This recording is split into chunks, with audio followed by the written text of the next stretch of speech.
নবম পরিচ্ছেদ শ্রীচৈতন্য মহাপ্রভুর দক্ষিণ ভারতের তীর্থ পর্যটন। নবম পরিচ্ছেদের কথাসারে শ্রীল ভক্তি বিনোদ ঠাকুর বর্ণনা করেছেন, এই পরিচ্ছেদে বিদ্যানগর থেকে শ্রীচৈতন্য মহাপ্রভু গৌতমী গঙ্গা, মল্লিকার্জুন, অহবল নৃসিংহ, সিদ্ধবট, স্কন্দক্ষেত্র, ত্রিমঠ, বৃদ্ধকাশী, বৌদ্ধস্থান, ত্রিপতি, ত্রিমল্ল, পানা নৃসিংহ, শিবকাঞ্চি, বিষ্ণুকাঞ্চি, ত্রিকালহস্তি, বৃদ্ধকোল, শিয়ালি ভৈরবী, কাবেরী তীর, কুম্ভকর্ণ কপাল, তারপরে শ্রীরঙ্গক্ষেত্র পর্যন্ত গিয়ে শ্রীবেঙ্কট ভট্টকে সপরিবারে কৃষ্ণ ভক্ত করেন। শ্রীরঙ্গম থেকে ঋষভ পর্বতে গিয়ে পরমানন্দ পুরী গোসাইর সঙ্গে সাক্ষাৎ করেন। শ্রীপুরী গোস্বামী পুরুষোত্তমে যাত্রা করেন এবং মহাপ্রভু সেতুবন্ধের উদ্দেশ্যে যাত্রা করেন। শ্রী শৈল পর্বতে ব্রাহ্মণী রূপে বিরাজমান শিব দুর্গার সঙ্গে আলাপন করেন। সেখান থেকে কামকোষ্ঠী পুরী ছাড়িয়ে দক্ষিণ মথুরায় পৌঁছান। সেখানে রামভক্ত বিরক্ত ব্রাহ্মণের সঙ্গে তার কথোপকথন হয়। পরে কৃতমালায় স্নান করে মহেন্দ্র শৈলে পরশুরাম দর্শন করেন। সেখান থেকে মহাপ্রভু সেতুবন্ধে গিয়ে ধনুষ তীর্থে স্নান ও শ্রীরামেশ্বর দর্শন করে কুর্ম পুরাণের মায়াসীতা সম্বন্ধীয় পুরাতন পুঁথি সংগ্রহ করে পূর্বোক্ত রামদাস বিপ্রকে এনে দেন। তারপর পাণ্ডু দেশে তাম্রপর্ণী, পরে নয় ত্রিপদী, চিয়রতলা, তিলকাঞ্চি, গজেন্দ্রমুক্ষণ, পানাগড়ি, চামতাপুর, শ্রীবৈকুণ্ঠ, মলয় পর্বত, ধনুষতীর্থ, কন্যাকুমারী হয়ে মল্লার দেশে ভট্টথারীদের সঙ্গে সাক্ষাৎ হয়। তাদের হাত থেকে কালাকৃষ্ণ দাসকে উদ্ধার করেন। পরে পয়সিনী তীরে ব্রহ্মসংহিতা পঞ্চম অধ্যায় সংগ্রহ করেন। সেখান থেকে পয়সিনী, শৃঙ্গবের পুরী মঠ, মৎস্যতীর্থ হয়ে উডুপি গ্রামে মধ্যাচার্যের গোপাল দর্শন করেন। তত্ত্ববাদীদের বিচারে পরাস্ত করে ফল্গু তীর্থ, ত্রিতকূপ, পঞ্চাপসরা, সুরপারক, কোলাপুর হয়ে পাণ্ডেরপুরে শ্রীরঙ্গপুরীর কাছে শঙ্করারণ্যের সিদ্ধিপ্রাপ্তির সংবাদ পান। কৃষ্ণ বেনাত তীরে বৈষ্ণব ব্রাহ্মণদের সমাজে শ্রী বিল্বমঙ্গল রচিত কৃষ্ণ কর্ণামৃত গ্রন্থ সংগ্রহ করেন। সেখান থেকে তাপ্তি, মাহিষ্মতিপুর, নর্মদা তীর, ঋষ্যমুখ পর্বত হয়ে দণ্ডকারণ্যে সপ্ততাল উদ্ধার করেন।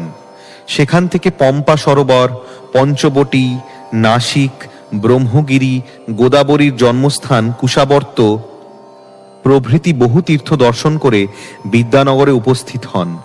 বিদ্যানগর থেকে পূর্বপথ দিয়ে আলালনাথ দর্শন করে শ্রীক্ষেত্রে উপস্থিত হন।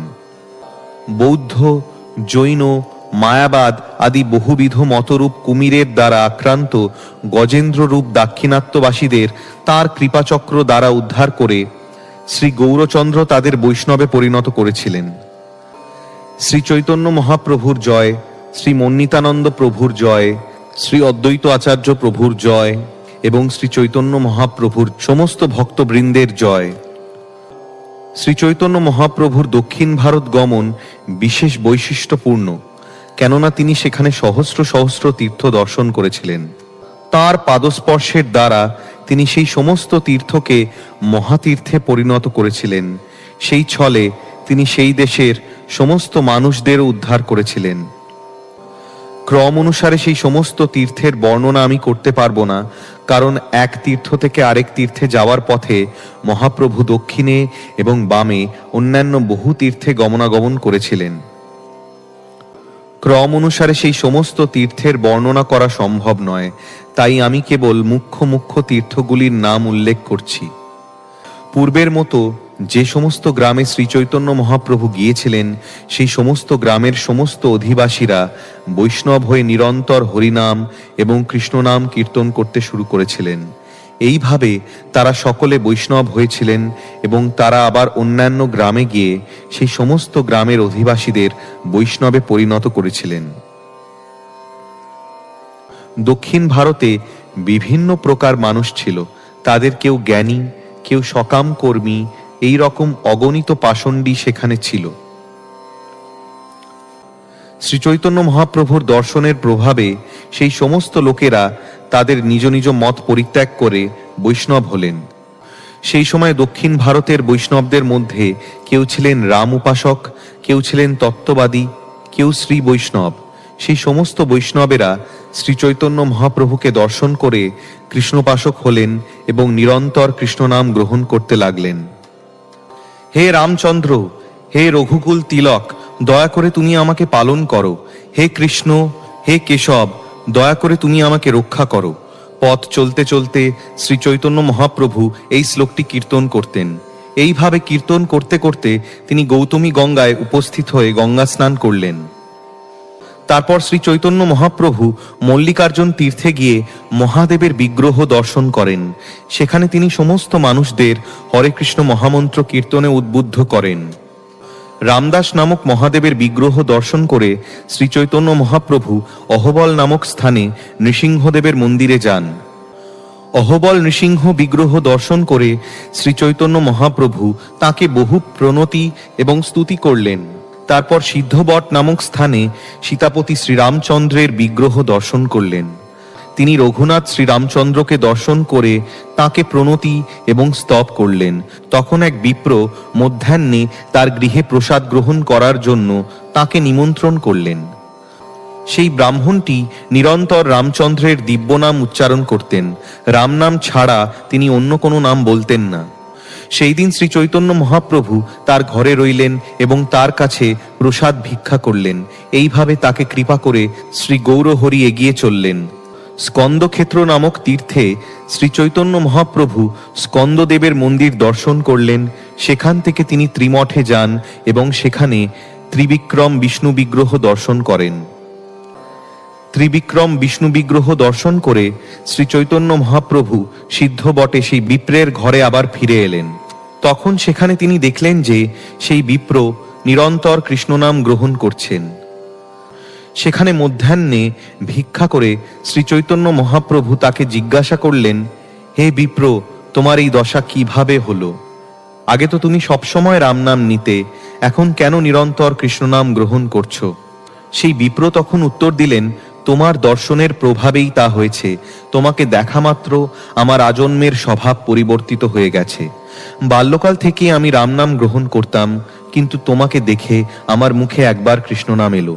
সেই থেকে আমার জিহ্বায় কৃষ্ণনাম হতে লাগলো এবং রাম নাম দূরে গেল। ছোটবেলা থেকেই আমার একটা স্বভাব এই যে আমি নামের মহিমা শাস্ত্র সংগ্রহ করি। অনন্ত সত্যানন্দ চিদাত্ম স্বরূপ পরম তত্ত্বে যোগীরা আনন্দ লাভ করেন। এই জন্যই পরম ব্রহ্ম বস্তুকে রাম নামে অভিহিত করা হয়। কৃষ ধাতু ভূ অর্থাৎ আকর্ষক সত্তাবাচক, ন শব্দ নিবৃত্তি অর্থাৎ পরমানন্দ বাচক। কৃষ ধাতুতে ন প্রত্যয় করে উভয়ের ঐক্যের ফলে কৃষ্ণ শব্দে পরম ব্রহ্ম প্রতিপাদিত হয়। রাম ও কৃষ্ণ এই দুই নামই পরম ব্রহ্ম, তাতে সমতা বর্তমান। কিন্তু শাস্ত্রে এই নাম পরম ব্রহ্মদ্বয়ের রসের তারতম্য বৈশিষ্ট্য অনুসন্ধান করতে গিয়ে আমি আরো বিশেষ কিছু বুঝলাম। মহাদেব পার্বতীকে বললেন, হে বরাননে, রাম রাম বলে মনোরম যে নাম, তাতে আমি রমণ আনন্দ লাভ করি। একটি রাম নাম সহস্র বিষ্ণুর নামের তুল্য। বিষ্ণুর পবিত্র সহস্র নাম 3 বার পাঠ করলে যে ফল হয়, একবার মাত্র কৃষ্ণ নাম উচ্চারণ করলে সেই ফল লাভ হয়। এইভাবে কৃষ্ণ নামের অপার মহিমা কীর্তন করা হয়েছে, কিন্তু তা সত্ত্বেও আমি সেই নাম নিতে পারি না। তার কারণ হলো শ্রীরামচন্দ্র আমার ইষ্টদেব, তাই তাঁর নাম গ্রহণে আমি আনন্দ আস্বাদন করতাম, আর সেই আনন্দ আস্বাদন করে আমি রাত্রিদিন রাম নাম কীর্তন করতাম। তোমাকে দর্শন করে যখন আমার জিহ্বায় কৃষ্ণনাম স্ফুরিত হলো, তখন আমার হৃদয়ে কৃষ্ণ নামের মহিমা প্রকাশিত হলো। তুমি সাক্ষাৎ সেই কৃষ্ণ, তা আমি নিশ্চিতভাবে জানতে পেরেছি। এই বলে সেই ব্রাহ্মণ শ্রী চৈতন্য মহাপ্রভুর চরণে পতিত হলেন। সেই ব্রাহ্মণকে কৃপা করে শ্রী চৈতন্য মহাপ্রভু তার পরের দিন সেখান থেকে বিদায় নিলেন এবং বৃদ্ধ কাশীতে এসে মহাদেবের দর্শন করলেন। তারপর শ্রী চৈতন্য মহাপ্রভু বৃদ্ধ কাশী ত্যাগ করে এগিয়ে চললেন। এক গ্রামে তিনি দেখলেন যে সেখানে অধিকাংশ অধিবাসীরাই ব্রাহ্মণ। তিনি সেখানে বিশ্রাম করার জন্য থামলেন। শ্রীচৈতন্য মহাপ্রভুর প্রভাবে লক্ষ লক্ষ লোক তাকে দর্শন করতে এসেছিলেন। তখন এত লোক সমাগম হয়েছিল যে তা গণনা করা সম্ভব ছিল না। শ্রীচৈতন্য মহাপ্রভুর সৌন্দর্য এবং তাতে ভগবৎ প্রেমের আবেশ তা দেখে সকলেই কৃষ্ণনাম উচ্চারণ করতে লাগলেন। এইভাবে সকলে বৈষ্ণবে পরিণত হলেন। সেখানে নানা রকম দার্শনিক ছিলেন। সেখানে তাদের কেউ তার্কিক, গৌতমীয় নৈয়ায়িক ও কণাদীয় বৈশেষিক, কেউ জৈমিনীর অনুগামী ও মীমাংসক, কেউ শঙ্করাচার্যের অনুগামী মায়াবাদী, কেউ কপিলের অনুগামী সাংখ্য দার্শনিক, কেউ পতঞ্জলির অনুগামী অষ্টাঙ্গ যোগী, কেউ স্মৃতিশাস্ত্রের অনুগামী এবং পুরাণ ও তন্ত্রশাস্ত্রের অনুগামী। এইভাবে সেখানে বিভিন্ন রকমের দার্শনিক ছিলেন। তারা সকলেই তাদের নিজেদের মত প্রতিষ্ঠা করতে অত্যন্ত পরাক্রমশালী ছিলেন। কিন্তু শ্রীচৈতন্য মহাপ্রভু সেই সমস্ত মতের ভ্রান্তি প্রদর্শন করে তাদের সিদ্ধান্তকে খণ্ড খণ্ড করলেন। বেদ, বেদান্ত, ব্রহ্মসূত্র এবং অচিন্ত ভেদাভেদ তত্ত্বের ভিত্তিতে শ্রীচৈতন্য মহাপ্রভু সর্বত্র শুদ্ধ বৈষ্ণব সিদ্ধান্ত প্রতিষ্ঠা করলেন। মহাপ্রভুর সিদ্ধান্ত কেউ খণ্ডন করতে পারল না। শ্রীচৈতন্য মহাপ্রভু কর্তৃক পরাজিত হয়ে এই সমস্ত দার্শনিক এবং তাদের অনুগামীরা শ্রীচৈতন্য মহাপ্রভুর মতে প্রবেশ করলেন। এইভাবে শ্রীচৈতন্য মহাপ্রভু সমগ্র দক্ষিণ ভারতকে বৈষ্ণবে পরিণত করলেন। শ্রীচৈতন্য মহাপ্রভুর পাণ্ডিত্যের কথা শুনে পাষণ্ডীরা তাদের শিষ্যদের সঙ্গে নিয়ে অত্যন্ত গর্ব ভরে সেখানে এলেন। তাদের মধ্যে একজন হচ্ছেন মহাপণ্ডিত বৌদ্ধ আচার্য। তাদের নবমত প্রতিষ্ঠা করার জন্য শ্রীচৈতন্য মহাপ্রভুর সঙ্গে তারা তর্কের অবতারণা করলেন। যদিও বৌদ্ধরা বেদ বিরোধী বলে সম্ভাষণের যোগ্য নয় এবং তারা নিরীশ্বরবাদী বলে তাদের দর্শন করা উচিত নয়, তবুও তাদের মত খণ্ডন করার জন্য মহাপ্রভু তাদের সঙ্গে আলোচনা করলেন। বৌদ্ধ শাস্ত্র তর্ক প্রধান এবং তার নবমত নামক 9টি সিদ্ধান্ত আছে, কিন্তু শ্রীচৈতন্য মহাপ্রভু তাদের যুক্তির দ্বারাই তাদের খণ্ডন করলেন। তারা আর তাদের মত স্থাপন করতে পারলেন না। বৌদ্ধাচার্য নবপ্রশ্নের সবকটি প্রশ্ন উত্থাপন করলেন, কিন্তু শ্রীচৈতন্য মহাপ্রভু দৃঢ় যুক্তির দ্বারা সেগুলি খণ্ড বিখণ্ড করে ফেললেন। সেই সমস্ত মনোধর্মী দার্শনিক এবং পণ্ডিতেরা শ্রীচৈতন্য মহাপ্রভুর কাছে পরাজিত হলেন। তা দেখে লোকেরা হাসতে লাগলো এবং বৌদ্ধরা লজ্জিত হলো ও ভয় পেল। সেই বৌদ্ধরা বুঝতে পেরেছিলেন যে শ্রীচৈতন্য মহাপ্রভু হচ্ছেন বৈষ্ণব। তারা সকলে অত্যন্ত বিষণ্ণ চিত্তে ঘরে ফিরে গেলেন এবং সেখানে সকলে মিলে তারা এক কুমন্ত্রণা করলেন। একটি থালায় অপবিত্র অন্ন নিয়ে তারা শ্রীচৈতন্য মহাপ্রভুর কাছে গিয়ে মহাপ্রসাদ বলে সেটি তাঁকে দিলেন। সেই সময় এক বিশালাকায় পক্ষী সেখানে এসে ঠোঁটে করে অন্নসহ সেই থালিটি নিয়ে আকাশে উড়ে গেল। সেই অমেধ্য অন্ন সমস্ত বৌদ্ধদের মাথার উপরে পড়ল এবং সেই থালাটি বৌদ্ধাচার্যের মাথার উপরে পড়ল। তার মাথার উপরে থালাটি পড়ায় এক প্রচণ্ড শব্দ হল। তেরছাভাবে সেই থালাটি বৌদ্ধাচার্যের মাথার উপরে পড়ল এবং তার ফলে তার মাথা কেটে গেল। বৌদ্ধাচার্য মূর্ছিত হয়ে ভূমিতে পড়লেন। বৌদ্ধাচার্যের সমস্ত শিষ্যেরা তখন হাহাকার করে ক্রন্দন করতে লাগলেন এবং শ্রীচৈতন্য মহাপ্রভুর কাছে এসে তাঁর শ্রীপাদপদ্মে শরণ নিলেন। তারা সকলে শ্রীচৈতন্য মহাপ্রভুর কাছে প্রার্থনা করে বললেন, আপনি সাক্ষাৎ ঈশ্বর, আমাদের সমস্ত অপরাধ আপনি ক্ষমা করুন। কৃপা করে আপনি আমাদের গুরুকে পুনরুজ্জীবিত করুন। শ্রীচৈতন্য মহাপ্রভু তখন তাদের বললেন, তোমরা সকলে বলো কৃষ্ণ কৃষ্ণ হরি এবং উচ্চৈস্বরে তোমাদের গুরুর কর্ণেও কৃষ্ণ নাম উচ্চারণ করো, তাহলে তোমাদের গুরু চেতনা ফিরে পাবেন। শ্রীচৈতন্য মহাপ্রভুর উপদেশ অনুসারে তখন সমস্ত বৌদ্ধরা কৃষ্ণ নাম সংকীর্তন করতে লাগলেন। সেই বৌদ্ধাচার্যের শিষ্যরা তখন তার কর্ণে কৃষ্ণ, রাম, হরি ইত্যাদি নাম উচ্চারণ করতে লাগলেন এবং তার ফলে তাদের আচার্য চেতনা ফিরে পেয়ে হরি হরি বলতে লাগলেন। বৌদ্ধ আচার্য তখন কৃষ্ণ নাম উচ্চারণ করতে করতে অত্যন্ত বিনীতভাবে শ্রীচৈতন্য মহাপ্রভুর শরণাগত হলেন এবং তা দেখে সেখানে উপস্থিত সকলে অত্যন্ত বিস্মিত হলেন। এইভাবে শচীনন্দন শ্রীচৈতন্য মহাপ্রভু কৌতুক করে সেখান থেকে অন্তর্হিত হলেন এবং কেউ আর তাকে দেখতে পেলেন না। তারপর শ্রী চৈতন্য মহাপ্রভু তিরুপতি তিরুমল্লে চতুর্ভুজ মূর্তি দর্শন করলেন। সেখান থেকে তিনি বেঙ্কট পর্বতে গেলেন। তিরুপতিতে এসে শ্রী চৈতন্য মহাপ্রভু মন্দিরে শ্রীরামচন্দ্রের বিগ্রহ দর্শন করেন। সেখানে তিনি রঘুনাথের প্রণাম এবং স্তব করেন। শ্রী চৈতন্য মহাপ্রভু যেখানেই গেছেন সেখানেই তার প্রভাব দর্শন করে লোকেরা বিস্মিত হয়েছেন। এইভাবে দয়াময় শ্রী চৈতন্য মহাপ্রভু পানা নৃসিংহ মন্দিরে এলেন। প্রেমাবেশে শ্রী চৈতন্য মহাপ্রভু নৃসিংহদেবকে প্রণতি এবং স্তুতি করলেন। শ্রী চৈতন্য মহাপ্রভুর প্রভাব দর্শন করে লোকেরা চমৎকৃত হলেন। শিবকাঞ্চিতে এসে শ্রী চৈতন্য মহাপ্রভু শিবের বিগ্রহ দর্শন করলেন। তার প্রভাবে তিনি সমস্ত শৈবদের বৈষ্ণবে পরিণত করলেন। তারপর শ্রী চৈতন্য মহাপ্রভু বিষ্ণুকাঞ্চিতে এসে লক্ষ্মীনারায়ণের বিগ্রহ দর্শন করলেন এবং তাঁদের প্রণাম করে বহু স্তব করলেন। সেখানে শ্রী চৈতন্য মহাপ্রভু প্রেমাবেশে বহু নৃত্য গীত করলেন এবং 2 দিন সেখানে থেকে সেখানকার সমস্ত মানুষদের কৃষ্ণ ভক্ত করলেন। ত্রিমলয় দর্শন করে শ্রী চৈতন্য মহাপ্রভু ত্রিকালহস্তি নামক স্থানে গেলেন। সেখানে মহাদেবকে দর্শন করে তিনি তাকে প্রণতি নিবেদন করলেন। পক্ষীতীর্থে শ্রী চৈতন্য মহাপ্রভু শিবের মন্দির দর্শন করলেন। তারপর তিনি বৃদ্ধকোল তীর্থে গমন করলেন। বৃদ্ধকোলে শ্রী চৈতন্য মহাপ্রভু শ্বেত বরাহ মন্দিরে যান। সেখানে শ্বেত বরাহ দেবকে প্রণতি নিবেদন করে তিনি পীতাম্বর শিব দর্শন করতে যান। শিয়ালী ভৈরবী দেবী দর্শন করে শচীনন্দন গৌরহরি কাবেরীর তীরে এসে পৌঁছলেন। তারপর মহাপ্রভু গো সমাজ নামক শৈব তীর্থে শিব বিগ্রহ দর্শন করেন এবং সেখান থেকে বেদাবনে গিয়ে মহাদেবকে দর্শন করে তাঁর বন্দনা করেন।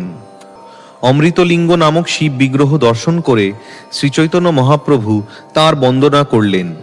শ্রীচৈতন্য মহাপ্রভুর অপ্রাকৃত প্রভাবে সেই সমস্ত শিব মন্দিরের শৈবরা বৈষ্ণব হলেন। দেবস্থানে শ্রী চৈতন্য মহাপ্রভু শ্রী বিষ্ণু বিগ্রহ দর্শন করেন এবং বহুক্ষণ রামানুজাচার্যের অনুগামী শ্রী বৈষ্ণবদের সঙ্গে আলোচনা করেন।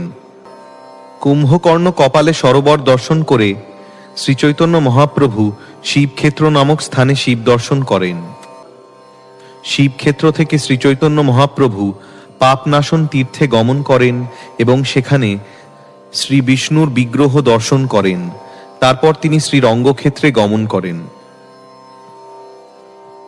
কাবেরী নদীতে স্নান করে শ্রী চৈতন্য মহাপ্রভু রঙ্গনাথজিকে দর্শন করেন এবং তাঁকে স্তুতি ও প্রণতি নিবেদন করে নিজেকে কৃতার্থ বলে মনে করেন। শ্রী রঙ্গনাথজির মন্দিরে প্রেমাবিষ্ট হয়ে শ্রী চৈতন্য মহাপ্রভু বহুক্ষণ নৃত্য কীর্তন করলেন। তা দেখে সেখানে উপস্থিত সকলে চমৎকৃত হলেন। বেঙ্কট ভট্ট নামক একজন শ্রী বৈষ্ণব শ্রী চৈতন্য মহাপ্রভুকে গভীর শ্রদ্ধা সহকারে তার গৃহে নিমন্ত্রণ করলেন। শ্রী বেঙ্কট ভট্ট শ্রী চৈতন্য মহাপ্রভুকে তার গৃহে নিয়ে গিয়ে তাঁর পাদ প্রক্ষালন করে সেই পাদদক সবংশে পান করলেন। তিনি শ্রী চৈতন্য মহাপ্রভুকে মধ্যাহ্নে ভিক্ষা করিয়ে তারপর বললেন, প্রভু, চাতুর্মাসের সময় উপস্থিত, কৃপা করে যদি আপনি এই 4 মাস আমার গৃহে থাকেন এবং কৃষ্ণ কথা বলে আমাদের উদ্ধার করেন, তাহলে আমরা কৃতার্থ হব। বেঙ্কট ভট্টের অনুরোধে শ্রী চৈতন্য মহাপ্রভু চাতুর্মাসের 4 মাস তার গৃহে অবস্থান করেন এবং তার সঙ্গে কৃষ্ণ কথা আলোচনা করে মহা আনন্দে তিনি 4 মাস অতিবাহিত করেন। সেখানে অবস্থানকালে শ্রী চৈতন্য মহাপ্রভু প্রতিদিন কাবেরীতে স্নান করে শ্রী রঙ্গনাথজিকে দর্শন করতেন এবং প্রেমাবেশে নৃত্য করতেন। সেখানে সমস্ত লোকেরা শ্রী চৈতন্য মহাপ্রভুর সৌন্দর্য এবং ভগবৎ প্রেমের আবেশ দেখতে আসতেন এবং তা দেখে তাদের সমস্ত দুঃখ ও শোক দূর হতো। নানা দেশ থেকে লক্ষ লক্ষ লোক শ্রী চৈতন্য মহাপ্রভুকে দেখতে এসেছিলেন। মহাপ্রভুকে দেখা মাত্রই তারা সকলে হরে কৃষ্ণ মহামন্ত্র কীর্তন করতেন। কৃষ্ণ নাম ছাড়া আর কেউ কিছু বলতো না। এইভাবে সকলেই কৃষ্ণ ভক্ত হলেন এবং তা দেখে লোকেরা চমৎকৃত হলেন। শ্রী রঙ্গক্ষেত্রে যত ব্রাহ্মণ বৈষ্ণব বাস করতেন তারা সকলে একদিন একদিন করে শ্রী চৈতন্য মহাপ্রভুকে তাদের গৃহে নিমন্ত্রণ করেছিলেন। এক এক দিন করে নিমন্ত্রণ করে চাতুর্মাস্য পূর্ণ হল, কিন্তু কয়েকজন ব্রাহ্মণ শ্রীচৈতন্য মহাপ্রভুকে ভিক্ষা দিতে পারলেন না। শ্রী রঙ্গক্ষেত্রে একজন বৈষ্ণব ব্রাহ্মণ ছিলেন। তিনি প্রতিদিন দেবালয়ে এসে শ্রীমদ্ ভগবদ্গীতা পাঠ করতেন। সেই ব্রাহ্মণ প্রতিদিন ভগবত প্রেমানন্দে আবিষ্ট হয়ে শ্রীমদ্ ভগবদ্গীতার 18টি অধ্যায় পাঠ করতেন, কিন্তু তিনি অশুদ্ধভাবে চারণ করে তা পাঠ করতেন এবং লোকেরা তা শুনে হাসত। তিনি অশুদ্ধভাবে পাঠ করতেন বলে কেউ হাসত, কেউ তা নিন্দা করত, কিন্তু তিনি তাতে কর্ণপাত করতেন না। প্রেমাবিষ্ট হয়ে আনন্দিত অন্তরে তিনি গীতা পড়ে যেতেন। শ্রীমদ্ ভগবদ্গীতা পাঠ করার সময় সেই ব্রাহ্মণের দেহে পুলক, অশ্রু, কম্প, স্বেদ আদি সাত্ত্বিক বিকার দেখা যেত এবং তা দেখে শ্রীচৈতন্য মহাপ্রভু অন্তরে অত্যন্ত আনন্দিত হলেন। শ্রীচৈতন্য মহাপ্রভু সেই ব্রাহ্মণকে জিজ্ঞাসা করলেন, মহাশয়, শ্রীমদ্ ভগবদ্গীতার কোন অর্থ উপলব্ধি করে আপনার এত আনন্দ হচ্ছে? সেই ব্রাহ্মণ উত্তর দিলেন, আমি মূর্খ, তাই শ্লোকের অর্থ আমি বুঝি না, কিন্তু যেহেতু আমার গুরুদেব আমাকে প্রতিদিন শ্রীমদ্ ভগবদ্গীতা পাঠ করতে আদেশ দিয়েছেন, তাই কখনো শুদ্ধভাবে এবং কখনো অশুদ্ধভাবে আমি গীতা পাঠ করি। সেই ব্রাহ্মণ বললেন, যখনই আমি শ্রীমদ্ ভগবদ্গীতা পাঠ করি তখনই আমি দেখি অর্জুনের রথের সারথি হয়ে শ্যামসুন্দর শ্রীকৃষ্ণ হাতে ঘোড়ার রশি নিয়ে বসে আছেন এবং অর্জুনকে হিতোপদেশ দান করছেন। তাকে দেখা মাত্রই আমি আনন্দে আবিষ্ট হই এবং যখনই আমি গীতা পড়ি তখনই আমি তাকে দর্শন করি। সেই জন্যই আমার মন গীতা পাঠ করার অভ্যাস ছাড়তে পারে না। শ্রী চৈতন্য মহাপ্রভু তখন সেই ব্রাহ্মণকে বললেন, গীতা পাঠে তোমার যথার্থই অধিকার রয়েছে এবং তুমি গীতার সারমর্ম হৃদয়ঙ্গম করেছ। এই বলে শ্রীচৈতন্য মহাপ্রভু সেই ব্রাহ্মণকে আলিঙ্গন করলেন এবং শ্রীচৈতন্য মহাপ্রভুর শ্রী পাদপদ্ম জড়িয়ে ধরে সেই ব্রাহ্মণ তখন ক্রন্দন করতে থাকেন। সেই ব্রাহ্মণ বললেন, তোমাকে দেখে আমার তার থেকেও দ্বিগুণ আনন্দ বেশি হচ্ছে। আমার মনে হচ্ছে যেন তুমিই সেই কৃষ্ণ। সেই ব্রাহ্মণের হৃদয়ে শ্রীকৃষ্ণ প্রকাশিত হয়েছিলেন, তাই তার মন নির্মল হয়েছিল এবং সেই জন্যই তিনি শ্রীচৈতন্য মহাপ্রভুর তত্ত্ব জানতে সক্ষম হয়েছিলেন। শ্রীচৈতন্য মহাপ্রভু তখন সেই ব্রাহ্মণকে শিক্ষাদান করেছিলেন এবং তিনি যে শ্রীকৃষ্ণ সেই কথা কারোর কাছে প্রকাশ না করতে তাকে অনুরোধ করেছিলেন। সেই ব্রাহ্মণ শ্রীচৈতন্য মহাপ্রভুর মহান ভক্তে পরিণত হয়েছিলেন এবং যে 4 মাস শ্রীচৈতন্য মহাপ্রভু ওখানে ছিলেন সেই সময় তিনি কখনো মহাপ্রভুর সঙ্গ ছাড়েননি। এইভাবে গৌরচন্দ্র বেঙ্কট ভট্টের গৃহে অবস্থান করেছিলেন এবং নিরন্তর তার সঙ্গে কৃষ্ণ কথা আলোচনা করে আনন্দিত হয়েছিলেন। রামানুজ সম্প্রদায়ের শ্রী বৈষ্ণব হওয়ার ফলে বেঙ্কট ভট্ট লক্ষ্মীনারায়ণের সেবা করতেন। তার শুদ্ধ ভক্তি দর্শন করে শ্রীচৈতন্য মহাপ্রভু অত্যন্ত সন্তুষ্ট হয়েছিলেন। নিরন্তর পরস্পরের সঙ্গে সঙ্গ করার ফলে শ্রীচৈতন্য মহাপ্রভু এবং বেঙ্কট ভট্টের মধ্যে ধীরে ধীরে সখ্যভাবের উদয় হয়েছিল। সখ্যভাবের স্বাভাবিক বৃত্তি অনুসারে তারা পরস্পরের সঙ্গে হাস্য পরিহাস করতেন। শ্রীচৈতন্য মহাপ্রভু বেঙ্কট ভট্টকে বললেন, বেঙ্কট ভট্ট, তোমার লক্ষ্মী ঠাকুরানী সর্বদাই নারায়ণের বক্ষস্থিতা এবং তিনি নিঃসন্দেহে সমস্ত পতিব্রতাদের শিরোমণি। আর আমার ঠাকুর কৃষ্ণ গোপ বালক, তিনি সারাদিন মাঠে মাঠে গরু চড়িয়ে বেড়ান। সাধ্বী হয়ে লক্ষ্মী দেবী কেন তাঁর সঙ্গ করতে চান? কৃষ্ণের সঙ্গ লাভের জন্য লক্ষ্মী দেবী তাঁর বৈকুণ্ঠের সুখ পরিত্যাগ করে দীর্ঘকাল অন্তহীন ব্রত পালন এবং তপশ্চর্যা করেছিলেন। হে দেব, আপনার চরণ রেণু লাভ করার বাসনায় লক্ষ্মী দেবী দীর্ঘকাল সমস্ত কাম পরিত্যাগ করে ধৃতব্রতা হয়ে তপস্যা করেছিলেন। সেই চরণ রেণু এই কালীয় সর্প যে কি সুকৃতির দ্বারা লাভ করার যোগ্যতা অর্জন করল তা আমরা জানি না। তার উত্তরে বেঙ্কট ভট্ট বললেন, শ্রীকৃষ্ণ এবং নারায়ণ এক এবং অভিন্ন, কিন্তু বৈদগ্ধ্যাদি ভাব থাকায় শ্রীকৃষ্ণের লীলা অধিক আস্বাদনীয়। শ্রীকৃষ্ণ এবং নারায়ণ যেহেতু একই পরম পুরুষ, তাই শ্রীকৃষ্ণের স্পর্শে লক্ষ্মীর পতিব্রতা ধর্ম নষ্ট হয় না। পক্ষান্তরে কৌতুকের ছলে লক্ষ্মী দেবী শ্রীকৃষ্ণের সঙ্গ করতে চেয়েছিলেন। বেঙ্কট ভট্ট বললেন, সিদ্ধান্ত, নারায়ণ ও কৃষ্ণের স্বরূপদয়ের মধ্যে কোনো ভেদ নেই, তবুও শৃঙ্গার রস বিচারে শ্রীকৃষ্ণ রূপী রসের দ্বারা উৎকর্ষতা লাভ করেছে, এইটি রসতত্ত্বের সিদ্ধান্ত। লক্ষ্মীদেবী বিবেচনা করেছিলেন, কৃষ্ণ সঙ্গে পতিব্রতা ধর্ম নাশ হয় না, অধিকন্ত কৃষ্ণের সঙ্গ হলে রাসলীলা আস্বাদন করা যায়। বেঙ্কট ভট্ট আরও বললেন, লক্ষ্মীদেবী সৌভাগ্যের অধিষ্ঠাত্রী, তিনিও অপ্রাকৃত আনন্দ আস্বাদন করেন, তাই তিনি যদি শ্রীকৃষ্ণের সঙ্গ করতে অভিলাষী হন তাতে কি দোষ? কেন তুমি তা নিয়ে পরিহাস করছো?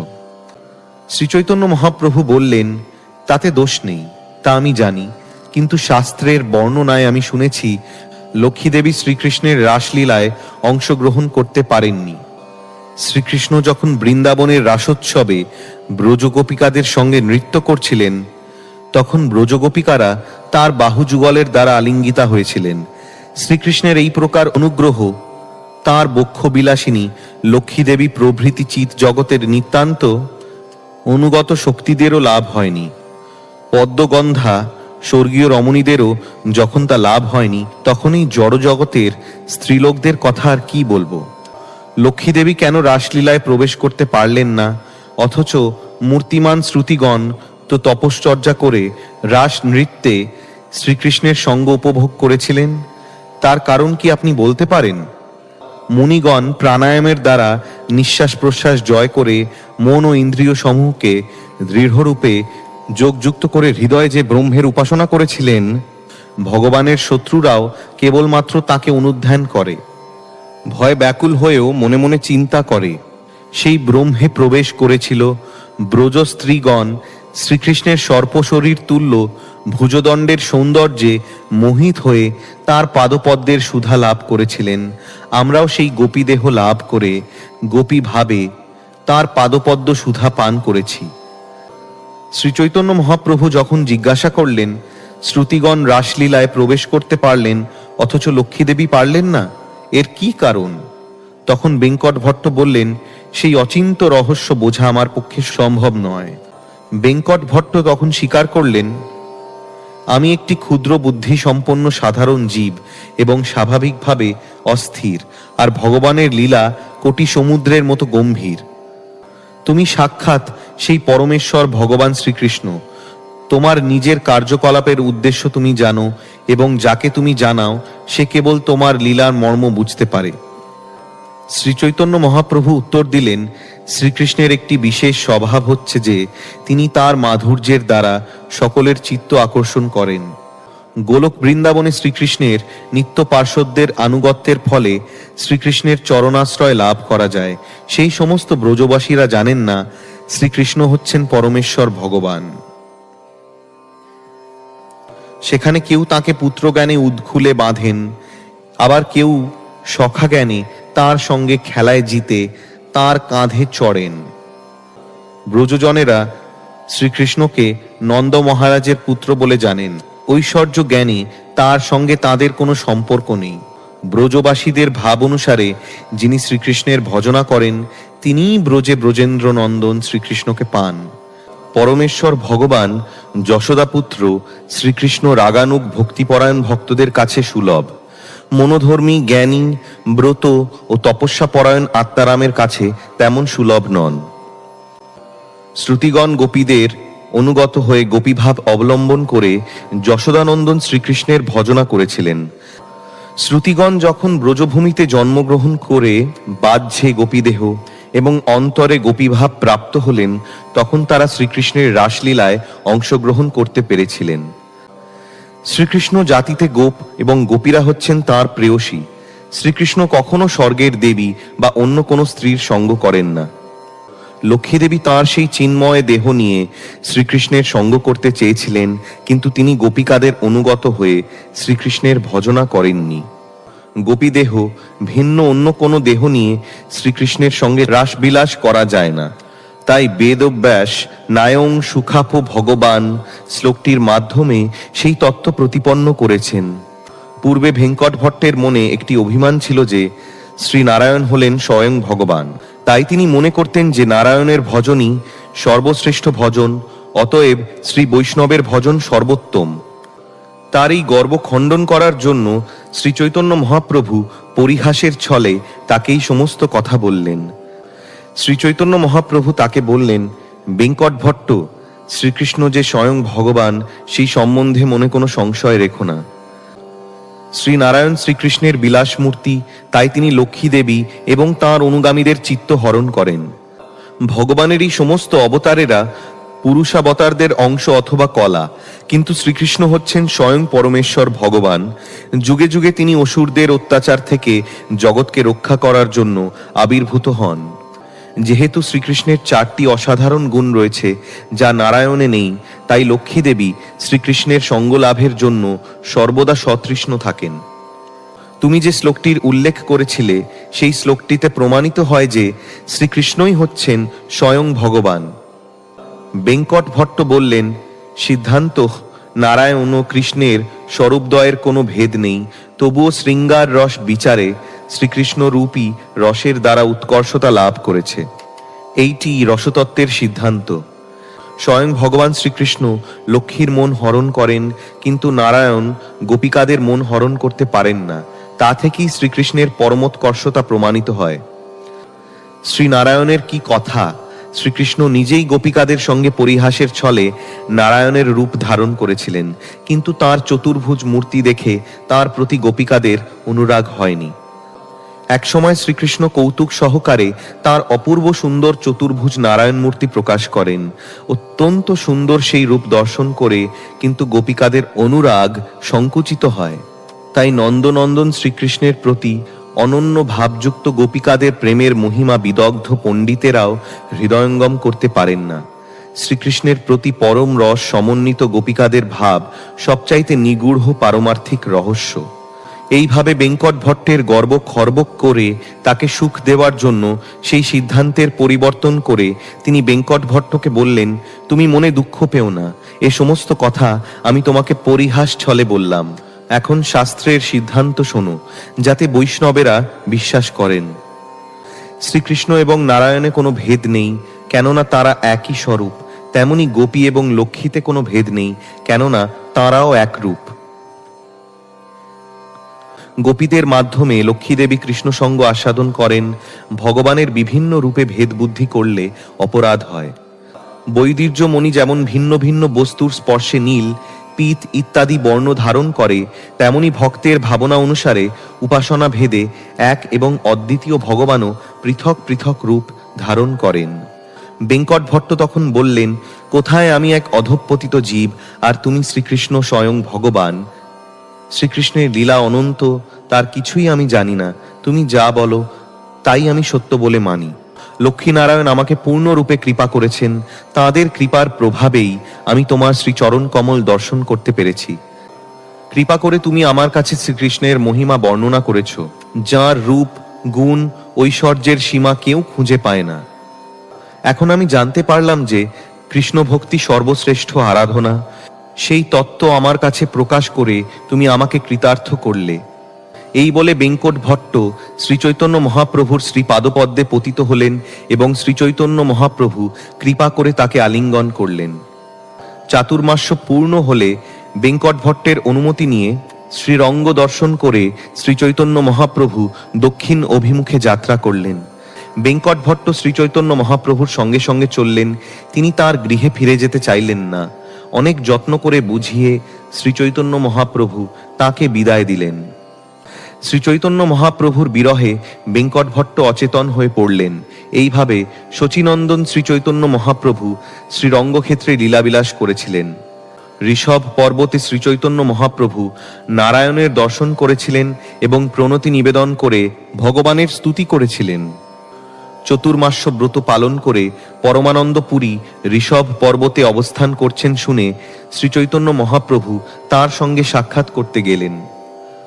পরমানন্দ পুরীকে দর্শন করা মাত্র শ্রীচৈতন্য মহাপ্রভু তার চরণ বন্দনা করলেন এবং পুরী গোসাই তাকে প্রেম ভরে আলিঙ্গন করলেন।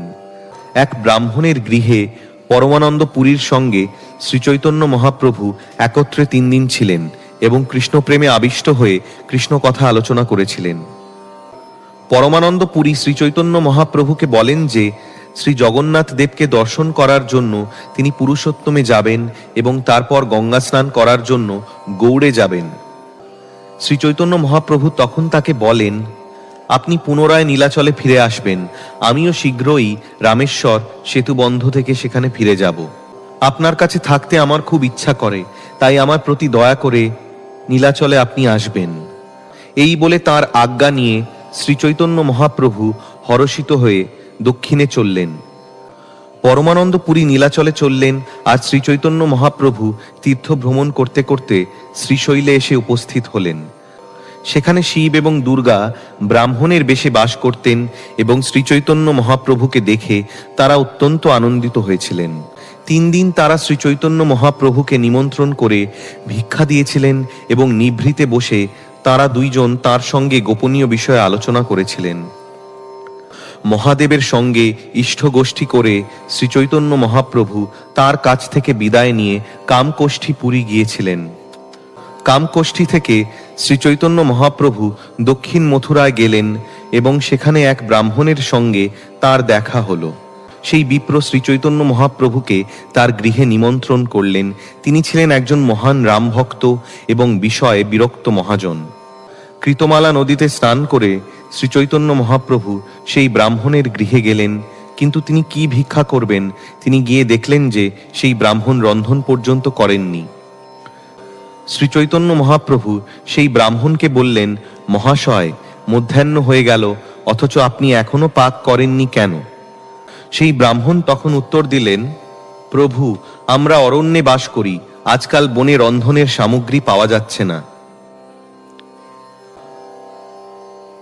লক্ষণ যখন বনের শাক ফল মূল নিয়ে আসবে, তখন সীতাদেবী রন্ধন করবেন। সেই ব্রাহ্মণের আন্তরিক উপাসনার পদ্ধতি শুনে শ্রীচৈতন্য মহাপ্রভু অত্যন্ত প্রীত হলেন। অবশেষে সেই বিপ্র তাড়াতাড়ি রন্ধন করলেন। দিনের 3য় প্রহরে শ্রীচৈতন্য মহাপ্রভু ভিক্ষা গ্রহণ করলেন, কিন্তু অত্যন্ত বিষণ্ণ হয়ে সেই ব্রাহ্মণ উপবাসী রইলেন। শ্রীচৈতন্য মহাপ্রভু তখন সেই ব্রাহ্মণকে জিজ্ঞাসা করলেন, আপনি কেন উপবাস করছেন? আপনি কেন এত দুঃখ করছেন? আপনি কেন এভাবে হাহুতাশ করছেন? সেই ব্রাহ্মণ তখন উত্তর দিলেন, আমার বেঁচে থাকার কোনো প্রয়োজন নেই। অগ্নিতে অথবা জলে প্রবেশ করে আমি এই জীবন ত্যাগ করব। সীতাদেবী সমগ্র জগতের মাতা, তিনি মহালক্ষ্মী, অথচ রাক্ষস রাবণ তাকে স্পর্শ করল এবং সেই কথা আমাকে কানে শুনতে হলো। এই দুঃখে আমার জীবন ধারণ করার কোনো বাসনা নেই। এই দুঃখে আমার দেহ দগ্ধ হচ্ছে, অথচ এই দেহ থেকে প্রাণ বেরিয়ে যাচ্ছে না। শ্রীচৈতন্য মহাপ্রভু তখন তাকে বললেন, দয়া করে এইভাবে আর দুঃখ করবেন না। আপনি পণ্ডিত, আপনি কেন যথাযথভাবে বিচার করছেন না? শ্রীচৈতন্য মহাপ্রভু তাকে বললেন, সীতাদেবী পরমেশ্বর ভগবান শ্রীরামচন্দ্রের প্রেয়সী, তার মূর্তি সচ্চিদানন্দময়। প্রাকৃত ইন্দ্রিয়ের দ্বারা তাকে কেউ দর্শন করতে পর্যন্ত পারে না। তাকে স্পর্শ করা তো দূরের থাকুক, তাকে দর্শন পর্যন্ত কেউ করতে পারে না। সীতার মায়াময়ী আকৃতি রাবণ হরণ করেছিল। রাবণ আসা মাত্রই সীতাদেবী অন্তর্হিতা হয়েছিলেন। সেই সঙ্গে রাবণকে প্রতারণা করার জন্য তিনি তার মায়াময়ী রূপ প্রেরণ করেছিলেন। অপ্রাকৃত বস্তু প্রাকৃত ইন্দ্রিয়ের গোচরীভূত নয়। সমস্ত বেদ এবং পুরাণে নিরন্তর এই সিদ্ধান্তই প্রতিপন্ন হয়েছে।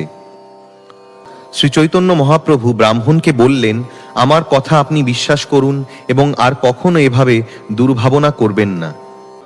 শ্রীচৈতন্য মহাপ্রভুর কথায় সেই ব্রাহ্মণের বিশ্বাস হলো। তিনি তখন ভোজন করলেন এবং জীবন ত্যাগ করার বাসনা পরিত্যাগ করলেন। এইভাবে তার জীবন রক্ষা পেল। সেই ব্রাহ্মণকে আশ্বাস দিয়ে শ্রীচৈতন্য মহাপ্রভু দক্ষিণে যাত্রা করলেন এবং কৃতমালায় স্নান করে দুর্বর্ষণ নামক তীর্থে এলেন। দুর্বসনে শ্রীচৈতন্য মহাপ্রভু রামচন্দ্রের মন্দির দর্শন করলেন এবং মহেন্দ্র শৈলে পরশুরামের বন্দনা করলেন। রামেশ্বর সেতুবন্ধে এসে শ্রীচৈতন্য মহাপ্রভু ধনুষ তীর্থে স্নান করলেন। সেখানে রামেশ্বর মন্দির দর্শন করে তিনি বিশ্রাম করলেন। সেখানে ব্রাহ্মণদের সভায় শ্রীচৈতন্য মহাপ্রভু কূর্মপুরাণ শ্রবণ করলেন। তার মধ্যে পতিব্রতা উপাখ্যান শুনলেন। সীতাদেবী জগতের মাতা এবং শ্রীরামচন্দ্রের গৃহিণী, তিনি পতিব্রতাদের শিরোমণি এবং মহারাজ জনকের দুহিতা। রাবণ যখন সীতাদেবীকে হরণ করতে আসে তখন রাবণকে দেখে তিনি অগ্নিদেবের শরণ গ্রহণ করেন। অগ্নিদেব তখন সীতাদেবীকে আবৃত করেন এবং এইভাবে তিনি রাবণের হাত থেকে সীতাদেবীকে রক্ষা করেছিলেন। কুর্মপুরাণে রাবণের এইভাবে মায়া সীতা হরণের উপাখ্যান শুনে শ্রীচৈতন্য মহাপ্রভু অত্যন্ত আনন্দিত হলেন। অগ্নিদেব সীতাদেবীকে নিয়ে পার্বতীর কাছে রাখলেন এবং মায়া সীতা দিয়ে রাবণকে বঞ্চনা করলেন। শ্রীরামচন্দ্র এসে যখন রাবণকে বধ করলেন এবং অগ্নি পরীক্ষা দেওয়ার জন্য যখন সীতাদেবীকে আনা হলো, তখন মায়া সীতাকে অন্তর্হিত করে অগ্নিদেব রামচন্দ্রের কাছে প্রকৃত সীতাকে এনে দিলেন। সেই আখ্যান শুনে শ্রীচৈতন্য মহাপ্রভুর মহা আনন্দ হল এবং তখন তাঁর রামদাস বিপ্রের কথা মনে পড়ল। এই সমস্ত সিদ্ধান্ত শুনে শ্রীচৈতন্য মহাপ্রভুর আনন্দ হল এবং সেই ব্রাহ্মণের কাছে তিনি পুঁথিটি চেয়ে নিলেন। সেই পুঁথিটি লিখিয়ে শ্রীচৈতন্য মহাপ্রভু তার প্রতিলিপিটি ব্রাহ্মণকে দিয়ে পুরাতন পুঁথিটি তিনি চেয়ে নিলেন, যাতে রামদাস বিপ্রের মনে কোনো সংশয় না থাকে। রামদাস বিপ্রকে সেই পুঁথিটি দেওয়ার জন্য শ্রীচৈতন্য মহাপ্রভু আবার দক্ষিণ মথুরায় ফিরে গেলেন। সীতাদেবী কর্তৃক প্রার্থিত হয়ে অগ্নিদেব ছায়াসীতা প্রস্তুত করেছিলেন। দশগ্রীব রাবণ সেই ছায়াসীতা হরণ করেছিলেন। মূল সীতা বহ্নিপুরে রইলেন। অগ্নি পরীক্ষার সময় ছায়াসীতা অগ্নির মধ্যে প্রবেশ করেন এবং অগ্নিদেব মূল সীতাকে নিয়ে এসে রামচন্দ্রের সামনে উপস্থিত করেন। সেই পুঁথি পেয়ে রামদাস বিপ্রের মনে মহা আনন্দ হল এবং শ্রীচৈতন্য মহাপ্রভুর চরণ ধরে তিনি ক্রন্দন করতে লাগলেন। তিনি তখন শ্রীচৈতন্য মহাপ্রভুকে বলতে লাগলেন, তুমি সাক্ষাৎ শ্রীরামচন্দ্র সন্ন্যাসীর বেশ ধারণ করে আমাকে দর্শন দিলে, মহা দুঃখ থেকে তুমি আমাকে উদ্ধার করলে, আজ তুমি আমার ঘরে ভিক্ষা গ্রহণ করো। মনোদুঃখে আমি সেদিন তোমাকে ভালোভাবে ভিক্ষা দিতে পারিনি, আজ আমার মহা সৌভাগ্যের ফলে পুনরায় তোমার দর্শন পেলাম। এই বলে সেই ব্রাহ্মণ মহা আনন্দে রন্ধন করলেন এবং মহাপ্রভুকে উত্তমভাবে ভিক্ষা করালেন। সেই রাত্রে শ্রীচৈতন্য মহাপ্রভু সেই ব্রাহ্মণের গৃহে অবস্থান করলেন। এইভাবে সেই ব্রাহ্মণকে কৃপা করে গৌরহরি পাণ্ডদেশে তাম্রপর্ণীতে গেলেন। তাম্রপর্ণী নদীর তীরে নয় ত্রিপতি নামক একটি বিষ্ণু মন্দির রয়েছে। শ্রীচৈতন্য মহাপ্রভু নদীতে স্নান করে সেই বিগ্রহ দর্শন করে গভীর কৌতূহল সহকারে ভ্রমণ করতে লাগলেন। চিয়রতলা তীর্থে শ্রীরামচন্দ্র এবং লক্ষ্মণের বিগ্রহ দর্শন করে শ্রীচৈতন্য মহাপ্রভু তিলকাঞ্চিতে এসে শিবের দর্শন করলেন। গজেন্দ্র মোক্ষণ তীর্থে বিষ্ণু বিগ্রহ দর্শন করে শ্রীচৈতন্য মহাপ্রভু পানাগড়ি তীর্থে এসে সীতাপতি শ্রীরামচন্দ্রের বিগ্রহ দর্শন করেন। চামতাপুরে এসে তিনি শ্রীরাম লক্ষ্মণের বিগ্রহ দর্শন করেন। তারপর শ্রী বৈকুণ্ঠে এসে তিনি বিষ্ণু বিগ্রহ দর্শন করেন। শ্রীচৈতন্য মহাপ্রভু তারপর মলয় পর্বতে যান এবং সেখানে অগস্ত্য মুনির বন্দনা করেন।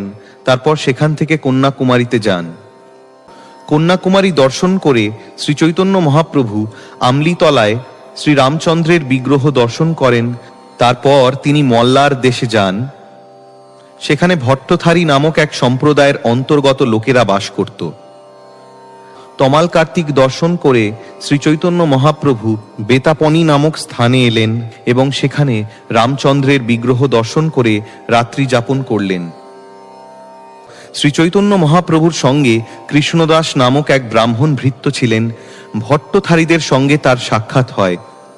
ভট্টথারীরা শ্রীধন দেখিয়ে সরল নিষ্ঠাবান ব্রাহ্মণ কৃষ্ণদাসের চিত্তে লোভ জন্মিয়ে তার বুদ্ধিনাশ করল। এইভাবে ভট্টথারীদের দ্বারা প্রলোভিত হয়ে প্রাতঃকালে কৃষ্ণদাস তাদের কাছে আসে। তাকে খুঁজতে খুঁজতে শ্রীচৈতন্য মহাপ্রভুও শীঘ্র সেখানে এসে উপস্থিত হন। ভট্টথারীদের কাছে এসে শ্রীচৈতন্য মহাপ্রভু তাদের বলেন, তোমরা কেন আমার ব্রাহ্মণ সহকারীকে তোমাদের কাছে রেখে দিয়েছ? আমিও সন্ন্যাসী এবং তোমরাও সন্ন্যাসী, কিন্তু তথাপি তোমরা আমাকে দুঃখ দিচ্ছ। এর কোনো ন্যায়সঙ্গত কারণ আমি দেখি না।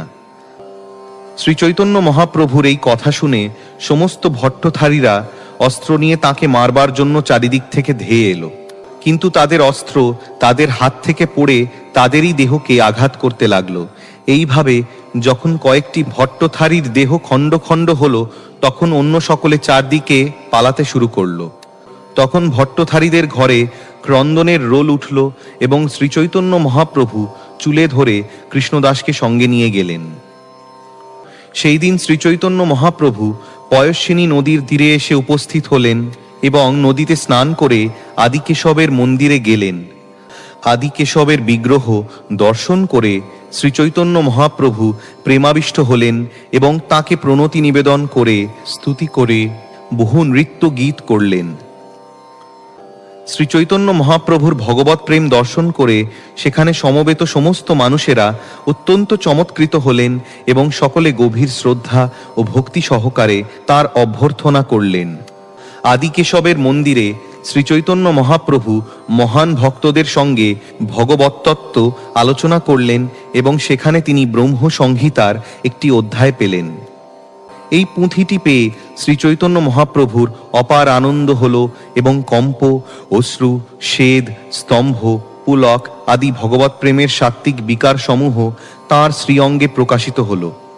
ব্রহ্ম সংহিতার মতো সিদ্ধান্ত শাস্ত্র আর নেই। প্রকৃতপক্ষে এই শাস্ত্রটি গোবিন্দ মহিমা জ্ঞানের চরম প্রকাশ, কারণ তাতে অতি অল্প কথায় পরম তত্ত্ব সর্বোত্তম রূপে প্রকাশিত হয়েছে। যেহেতু সমস্ত সিদ্ধান্ত সংক্ষেপে ব্রহ্ম সংহিতায় বর্ণিত হয়েছে, তাই তা সমস্ত বৈষ্ণব শাস্ত্রের সারাতিসার।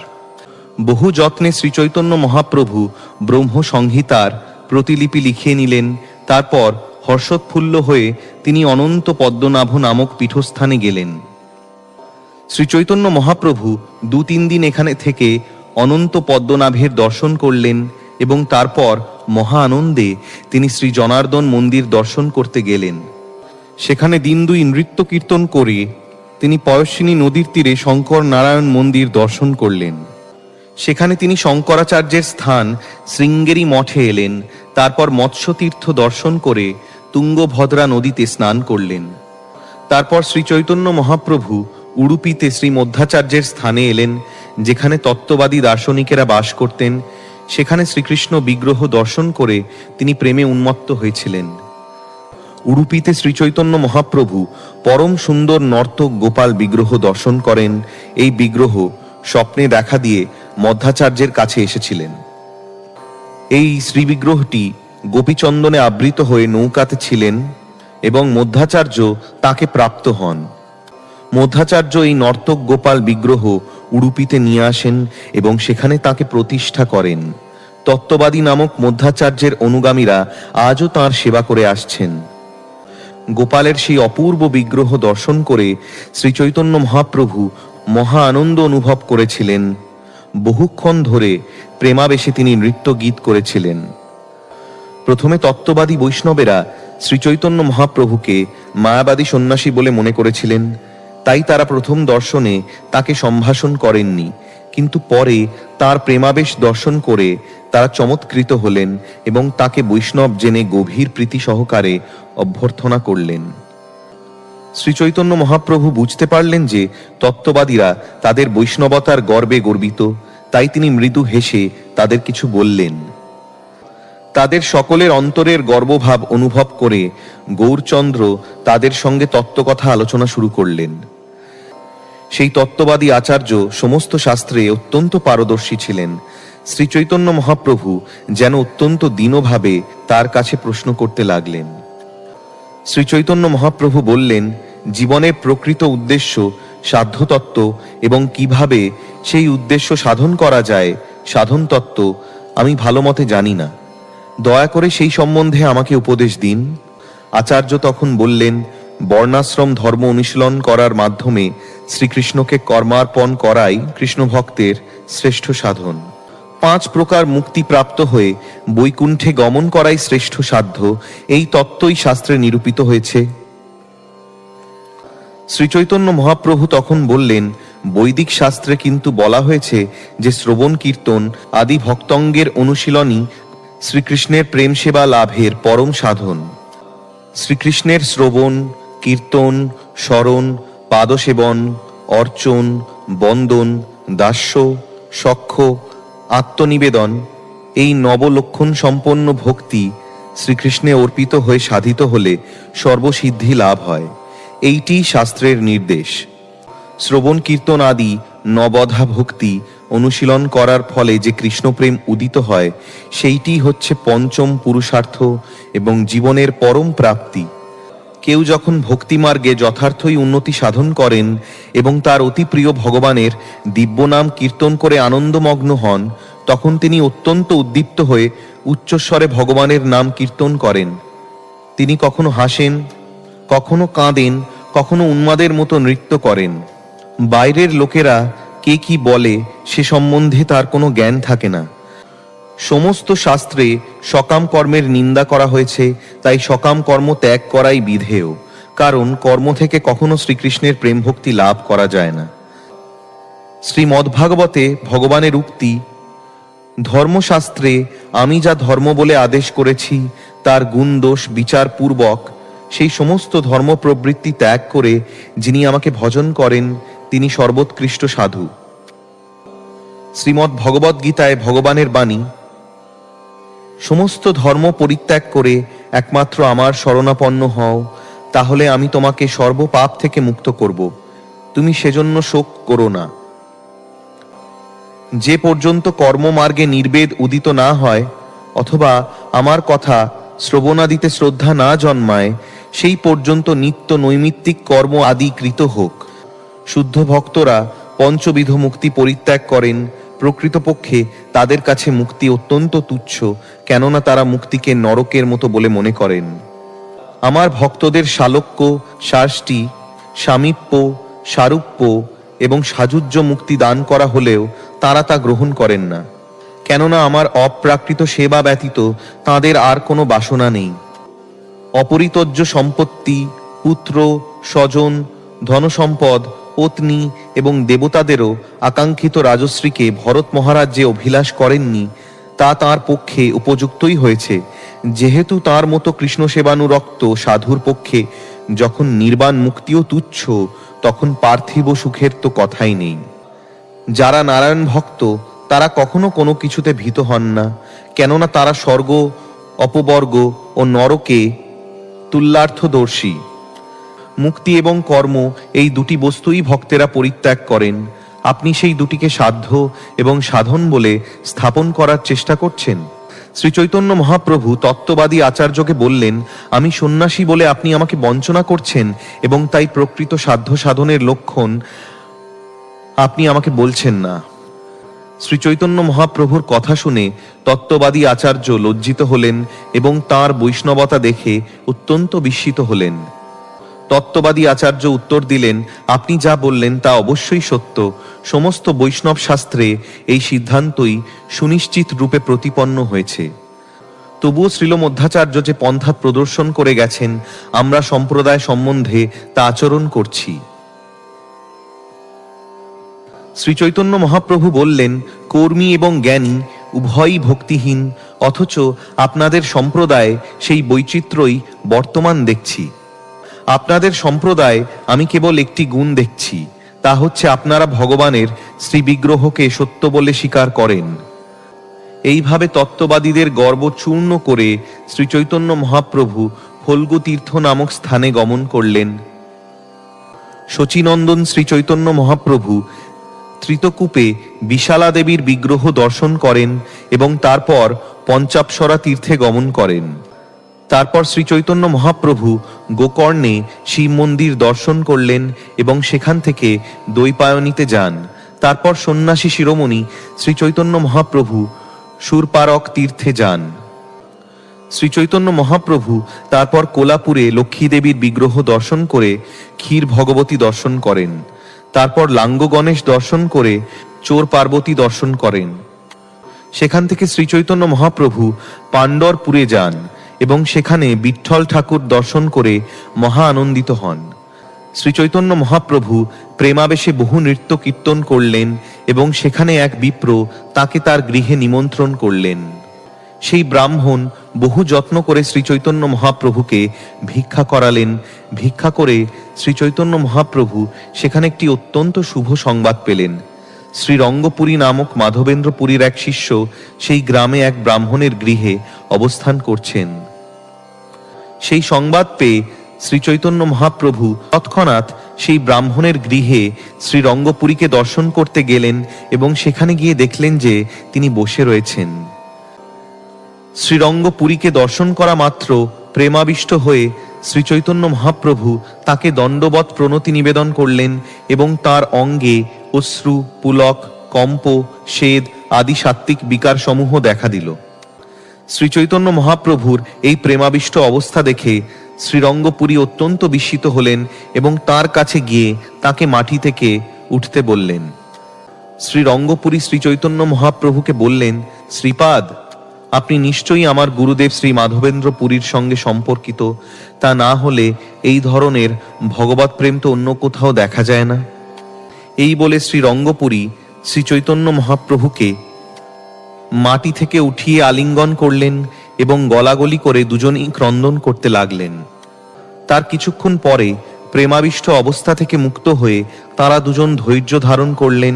তখন শ্রীচৈতন্য মহাপ্রভু শ্রীরঙ্গপুরীকে ঈশ্বরপুরীর সঙ্গে নিজ সম্পর্কের কথা বললেন। তারা উভয়ই এক অদ্ভুত প্রেমের বন্যায় প্লাবিত হয়েছিলেন। অবশেষে তারা পরস্পরকে যথাযথ শ্রদ্ধা নিবেদন করে কৃষ্ণ কথা আলোচনা করতে বসলেন। এইভাবে তারা দিনরাত কৃষ্ণ কথা আলোচনা করে 5-7 দিন অতিবাহিত করলেন। কৌতূহলী হয়ে শ্রীরঙ্গপুরী শ্রীচৈতন্য মহাপ্রভুকে তার জন্মস্থানের কথা জিজ্ঞাসা করলেন এবং মহাপ্রভু তখন তাকে বললেন যে নবদ্বীপ হচ্ছে তার জন্মস্থান। শ্রীপাদ মাধবেন্দ্র পুরীর সঙ্গে শ্রীরঙ্গপুরী পূর্বে নদিয়া নগরীতে এসেছিলেন এবং সে সময়কার সমস্ত কথা তার মনে পড়ে গেল। তিনি জগন্নাথ মিশ্রের ঘরে ভিক্ষা করেছিলেন এবং অপূর্ব মোচার ঘণ্ট খেয়েছিলেন। জগন্নাথ মিশ্রের মহাপতিব্রতা গৃহিণীর কথা শ্রীরঙ্গপুরীর মনে পড়ল। বাৎসল্য স্নেহে তিনি যেন ঠিক জগন্মাতার মতো। রন্ধনে তার মতো সুনিপুণা ত্রিভুবনে আর কেউ নেই এবং পুত্রের মতো স্নেহ করে তিনি সন্ন্যাসীদের ভোজন করাতেন। তার এক যোগ্যপুত্র সন্ন্যাস গ্রহণ করেছেন, তার নাম শঙ্করারণ্য এবং তার বয়স অল্প। শ্রীরঙ্গপুরী শ্রীচৈতন্য মহাপ্রভুকে বললেন যে এই পাণ্ডরপুর তীর্থে শঙ্করারণ্য সিদ্ধিপ্রাপ্ত হয়েছেন। শ্রীচৈতন্য মহাপ্রভু বললেন, এই শঙ্করারণ্য পূর্বাশ্রমে আমার ভ্রাতা এবং জগন্নাথ মিশ্র আমার পিতা। এইভাবে ইষ্টগোষ্ঠী করার পর শ্রীরঙ্গপুরী দ্বারকা দর্শন করতে চললেন। শ্রীরঙ্গপুরী দ্বারকায় চলে যাওয়ার পর সেই ব্রাহ্মণের অনুরোধে শ্রীচৈতন্য মহাপ্রভু আরও 4 দিন পাণ্ডরপুরে রইলেন এবং প্রতিদিন ভীমা নদীতে স্নান করে তিনি বিঠ্ঠল দেবকে দর্শন করতেন। তারপর শ্রীচৈতন্য মহাপ্রভু কৃষ্ণবেনবা নদীর তীরে গেলেন এবং সেখানে তিনি নানা তীর্থ এবং বহু মন্দির দর্শন করলেন। সেখানকার ব্রাহ্মণ সমাজের সকলে ছিলেন শুদ্ধ ভক্ত এবং তারা সকলে শ্রী বিল্বমঙ্গল ঠাকুর রচিত কৃষ্ণ কর্ণামৃত পাঠ করতেন। কৃষ্ণ কর্ণামৃত শ্রবণ করে শ্রীচৈতন্য মহাপ্রভু মহা আনন্দিত হলেন এবং গভীর আগ্রহে তিনি সেই গ্রন্থটি লিখিয়ে নিলেন। কৃষ্ণ কর্ণামৃতের মতো গ্রন্থ ত্রিভুবনে আর নেই। এই গ্রন্থটি পাঠ করার ফলে শ্রীকৃষ্ণে শুদ্ধ প্রেম লাভ হয়। যিনি নিরন্তর কৃষ্ণ কর্ণামৃত পাঠ করেন তিনি কৃষ্ণলীলার সৌন্দর্য এবং মাধুর্য পূর্ণরূপে হৃদয়ঙ্গম করতে পারেন। ব্রহ্ম সংহিতা এবং কৃষ্ণ কর্ণামৃত এই 2টি গ্রন্থকে শ্রীচৈতন্য মহাপ্রভু সবচাইতে দুর্লভ 2টি রত্ন বলে মনে করেছিলেন। তাই তিনি সেই 2টি গ্রন্থ তার সঙ্গে নিয়ে এসেছিলেন। তারপর শ্রীচৈতন্য মহাপ্রভু তাপী নদীর তীরে এলেন এবং তাপী নদীতে স্নান করে মাহিষ্মতিপুরে গমন করেন। সেখানে অবস্থানকালে তিনি নর্মদা নদীর তীরে বহু তীর্থ দর্শন করেন। ধনুষ তীর্থ দর্শন করে শ্রীচৈতন্য মহাপ্রভু নির্বিন্ধাতে স্নান করলেন এবং তারপর ঋষ্যমুখ পর্বত থেকে দণ্ডকারণ্যে গেলেন। সেই অরণ্যে শ্রীচৈতন্য মহাপ্রভু সপ্ততাল বৃক্ষ দর্শন করেন। এই 7টি তাল বৃক্ষ অত্যন্ত প্রাচীন, অত্যন্ত স্থূল এবং অত্যন্ত উঁচু ছিল। সপ্ততাল দর্শন করে শ্রীচৈতন্য মহাপ্রভু তাদের আলিঙ্গন করলেন এবং তার ফলে সেই বৃক্ষগুলি সশরীরে বৈকুণ্ঠ লোকে গমন করল। যেখানে সপ্ততাল বৃক্ষ ছিল সেই স্থানটি শূন্য দেখে লোকেরা অত্যন্ত চমৎকৃত হলেন এবং তারা বলতে লাগলেন, এই সন্ন্যাসী নিশ্চয়ই শ্রীরামচন্দ্রের অবতার, যাঁর স্পর্শে তাল বৃক্ষগুলি সশরীরে বৈকুণ্ঠধাম গমন করল। এক শ্রীরামচন্দ্র ছাড়া এরকম শক্তি আর কার আছে? তারপর শ্রীচৈতন্য মহাপ্রভু পম্পা সরোবরে স্নান করলেন এবং সেখান থেকে পঞ্চবটিতে এসে তিনি বিশ্রাম করলেন। তারপর শ্রীচৈতন্য মহাপ্রভু নাসিকে ত্রম্বক দর্শন করে ব্রহ্মগিরি গেলেন এবং সেখান থেকে গোদাবরী নদীর উৎপত্তিস্থল কুশাবর্তে গেলেন। বহু তীর্থ দর্শন করে শ্রীচৈতন্য মহাপ্রভু সপ্ত গোদাবরীতে এলেন। তারপর সেখান থেকে বিদ্যানগরে ফিরে এলেন। শ্রীচৈতন্য মহাপ্রভুর আগমনের সংবাদ পেয়ে রামানন্দ রায় মহানন্দে তৎক্ষণাৎ তার সঙ্গে সাক্ষাৎ করতে গেলেন। রামানন্দ রায় শ্রীচৈতন্য মহাপ্রভুর শ্রীপাদপদ্মে দণ্ডবৎ হয়ে প্রণতি নিবেদন করলেন এবং মহাপ্রভু তাকে উঠিয়ে আলিঙ্গন করলেন। দুজনে প্রেমাবেশে ক্রন্দন করতে লাগলেন এবং এইভাবে প্রেমানন্দে তাদের উভয়ের মন শিথিল হল। কিছুক্ষণ পরে সুস্থির হয়ে তাঁরা দুজনে একত্রে বসে নানা বিষয়ে ইষ্টগোষ্ঠী করলেন। শ্রীচৈতন্য মহাপ্রভু রামানন্দ রায়কে তাঁর তীর্থযাত্রার কথা সবিস্তারে বর্ণনা করলেন এবং ব্রহ্মসংহিতা ও কৃষ্ণ কর্ণামৃত গ্রন্থ দুখানি দিলেন। শ্রীচৈতন্য মহাপ্রভু বললেন, ভগবদ্ভক্তি সম্বন্ধে যে সমস্ত সিদ্ধান্ত তুমি আমাকে বলেছিলে সেই সমস্ত সিদ্ধান্ত এই দুটি গ্রন্থে সমর্থন করা হয়েছে। সেই দুটি গ্রন্থ পেয়ে রামানন্দ রায় অত্যন্ত আনন্দিত হয়েছিলেন। শ্রীচৈতন্য মহাপ্রভুর সঙ্গে তিনি সেই গ্রন্থ দুটি আস্বাদন করেছিলেন এবং তার প্রতিলিপি লিখে রেখেছিলেন। শ্রীচৈতন্য মহাপ্রভুর আগমন সংবাদ পেয়ে সকলে আনন্দে উদ্বেল হয়ে কোলাহল করতে লাগলেন এবং তৎক্ষণাৎ সকলে তাঁকে দেখতে এলেন। সেই লোক সমাবেশ দেখে শ্রী রামানন্দ রায় তার গৃহে ফিরে গেলেন। মধ্যাহ্নে প্রসাদ গ্রহণ করার জন্য মহাপ্রভুও উঠলেন। রাত্রিবেলা রামানন্দ রায় আবার এলেন এবং দুজনে সারা রাত জেগে কৃষ্ণ কথা আলোচনা করলেন। রামানন্দ রায় এবং শ্রীচৈতন্য মহাপ্রভু দিবারাত্র কৃষ্ণ কথা আলোচনা করতেন এবং এইভাবে পরম আনন্দে তারা 5-7 দিন কাটালেন। রামানন্দ রায় বললেন, প্রভু, আপনার আজ্ঞা অনুসারে আমি অত্যন্ত বিনীতভাবে রাজাকে পত্র লিখেছিলাম। মহারাজ আমাকে নীলাচলে যেতে আজ্ঞা দিয়েছেন এবং আমি সেখানে যাওয়ার উদ্যোগ করছি। শ্রীচৈতন্য মহাপ্রভু বললেন, এই জন্যই আমি এখানে এসেছি। আমি ঠিক করেছি যে তোমাকে নিয়ে একত্রে নীলাচলে যাব। রামানন্দ রায় বললেন, প্রভু, আপনি আগে নীলাচলে যান। আমার সঙ্গে হাতি, ঘোড়া, সৈন্য ইত্যাদির কোলাহল, তাতে আপনার অসুবিধা হবে। দিন 10 মধ্যে এই সবের সমাধান করে আমি আপনার পিছনে পিছনে নীলাচলে যাব।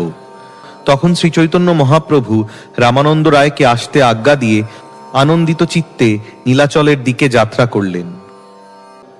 শ্রীচৈতন্য মহাপ্রভু যে পথ দিয়ে পূর্বে এসেছিলেন সেই পথ দিয়েই নীলাচলের দিকে চললেন। পথে সমস্ত বৈষ্ণবদের সঙ্গে তার সাক্ষাৎ হল। শ্রীচৈতন্য মহাপ্রভু যেখানেই যেতেন সেখানেই মানুষ হরিধ্বনি দিতেন এবং তা দেখে শ্রীচৈতন্য মহাপ্রভু মনে অত্যন্ত আনন্দ লাভ করতেন। আলালনাথে পৌঁছে শ্রীচৈতন্য মহাপ্রভু নিত্যানন্দ আদি অন্তরঙ্গ পার্ষদদের ডাকবার জন্য কৃষ্ণদাসকে পাঠালেন। শ্রীচৈতন্য মহাপ্রভুর আগমন সংবাদ পাওয়া মাত্রই নিত্যানন্দ প্রভু তাঁর সঙ্গে মিলিত হওয়ার জন্য ছুটলেন। প্রেমে তিনি অধৈর্য হয়ে পড়েছিলেন। জগদানন্দ পণ্ডিত, দামোদর পণ্ডিত, মুকুন্দ এরা সকলে নাচতে নাচতে শ্রীচৈতন্য মহাপ্রভুর সঙ্গে মিলিত হওয়ার জন্য চললেন। তখন তাদের হৃদয়ে আনন্দ আর ধরছিল না। গোপীনাথ আচার্য আনন্দে উদ্বেল হয়ে তার সঙ্গে সাক্ষাৎ করতে ছুটলেন। তারা সকলে পথে মহাপ্রভুর সাক্ষাৎ পেয়ে তাঁর সঙ্গে মিলিত হলেন।